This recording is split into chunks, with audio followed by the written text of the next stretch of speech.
need to stop the epidemic at Motherbase.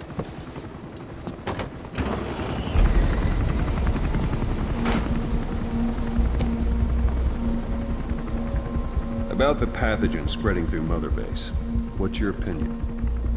Textbook symptoms of Vocal Cord Parasite infestation. And judging from this casualty list, it is the Kikongo strain. Meaning, a breed of parasite that triggers symptoms upon detecting pronunciation specific to Kikongo.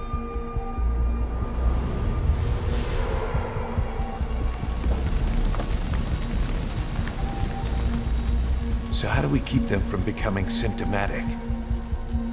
Use this. A type of wolbachia. Introduced to a sample of the parasite. A parasitic bacteria that colonizes the parasites, turning male to female and preventing copulation. You must cultivate more.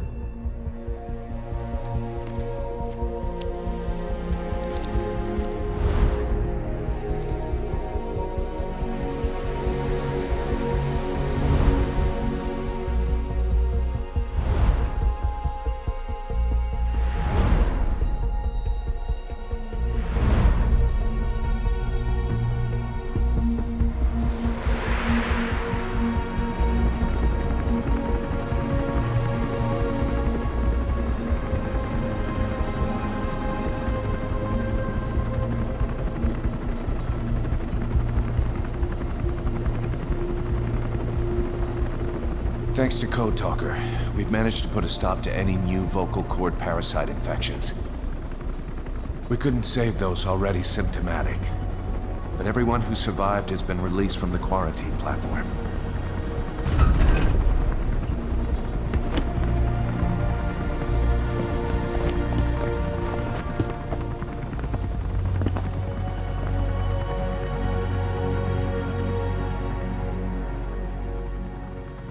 Skullface will pay for this.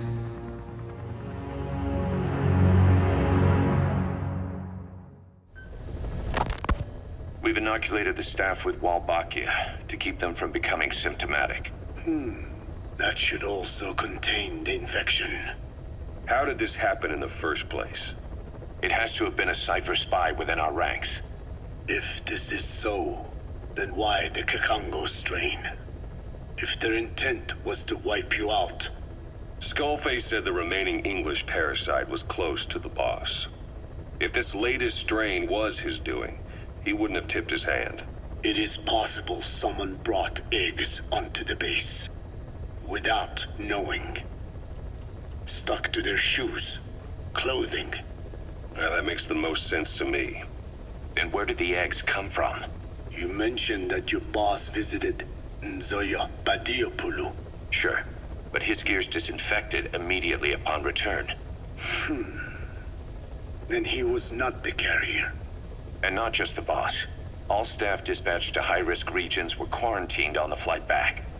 When the symptoms first appeared, we checked and disinfected all equipment used up to that point.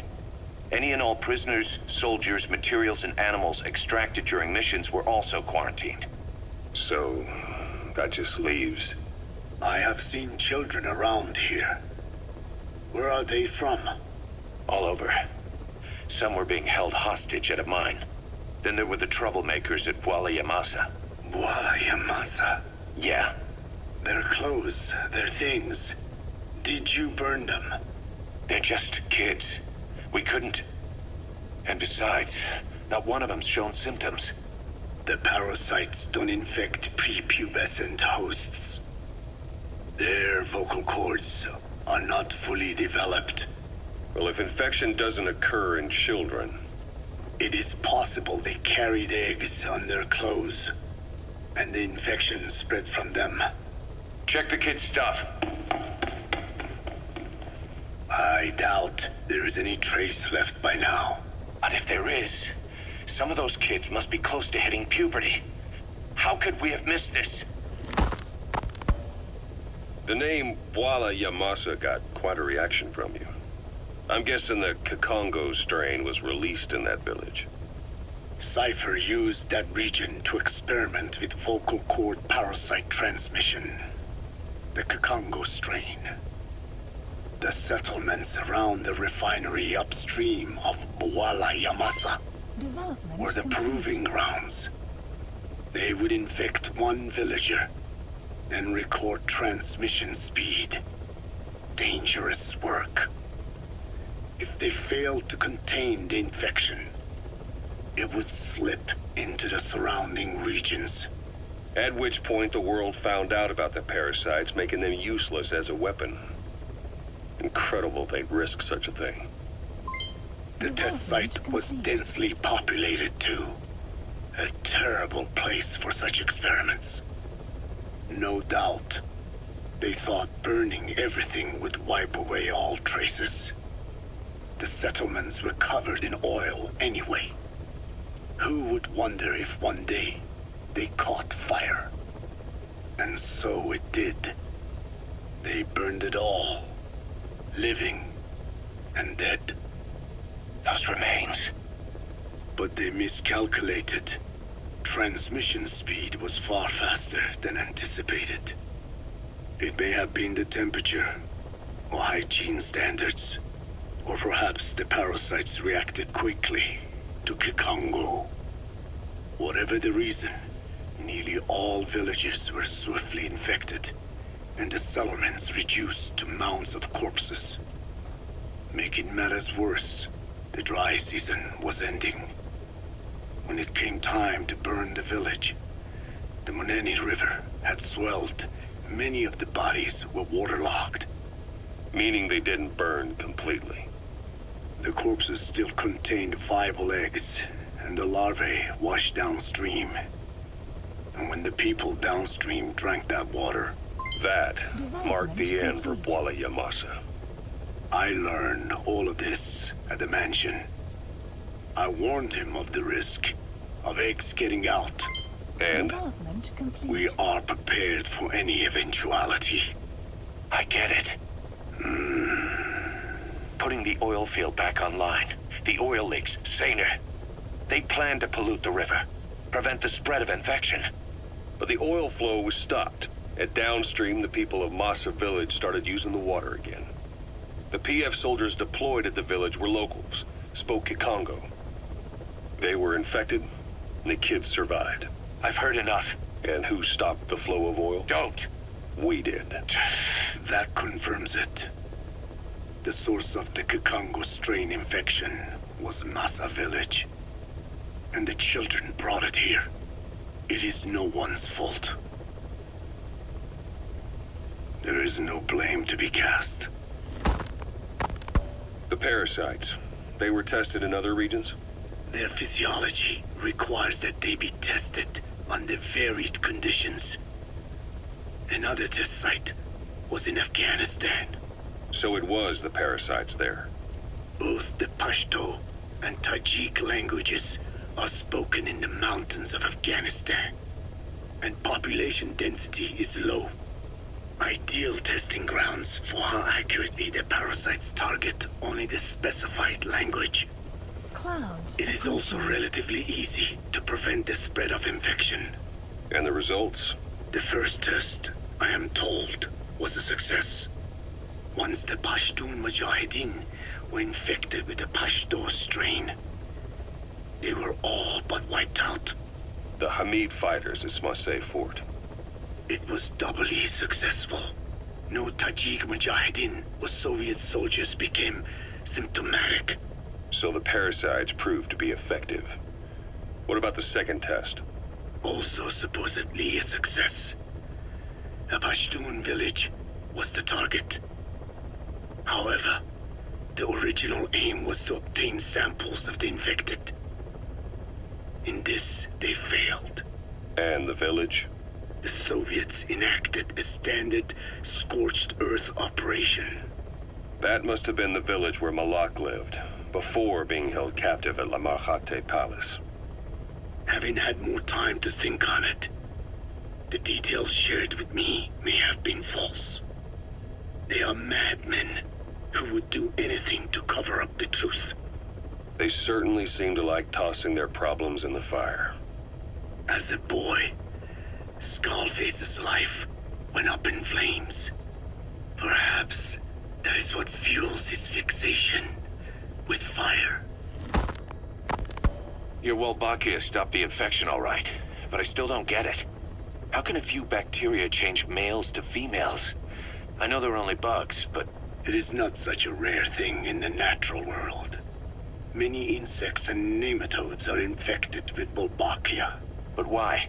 They nest in the cell cytoplasm of the host, even in the egg cells, with the result that the offspring are born infected. Mother-to-child transmission. However, wolbachia cannot nest in sperm because they do not have cytoplasm. So even a successful infection of a male ends after a single generation. This means the wolbachia must resort to maximizing the population of infected females. Sounds like an ethnic cleansing campaign on a tiny scale. Gender change from male to female is their survival tactic. So more females means more wolbachia carriers, so it can keep thriving in the following generations. But the parasites in a human host are supposed to be a mating pair. If there's no male, there'll be no offspring at all. It's killing itself. Slow down.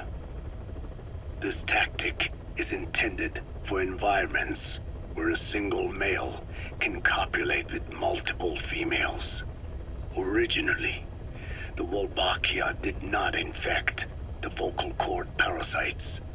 I created a mutated strain, modifying the wolbachia so that it could infect monogamous pairs.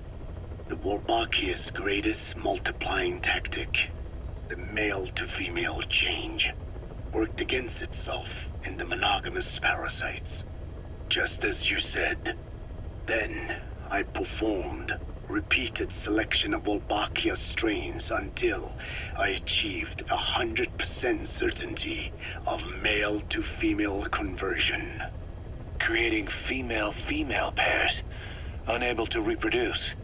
And you say the wolbachia affects the host of the host, that is, us, cutting off our means to reproduce? It is almost certain. Of course, we will not turn female. After all, mammals possess no natural gender-changing function. But some wolbachia strains can cause cytoplasmic incompatibility in the host. Is that some cell deformity? Put simply, it means the altered sperm of infected males kill the female's egg on contact. And that's happened to us? Yes. And yet, what occurs in humans is not just simple CI. To date, there are no cases of wolbachia affecting humans. The fact that this strain causes this effect, is it the vocal cord parasite's affinity with humans? I do not know enough to say for sure. So the parasite warps the host. Reminds me of what Skullface said. It is the way of all organisms to create their own optimal environment. Just look at you and this base.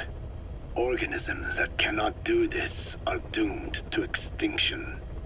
The difference with parasites is that their environment is another organism. That creates a connection between life and life.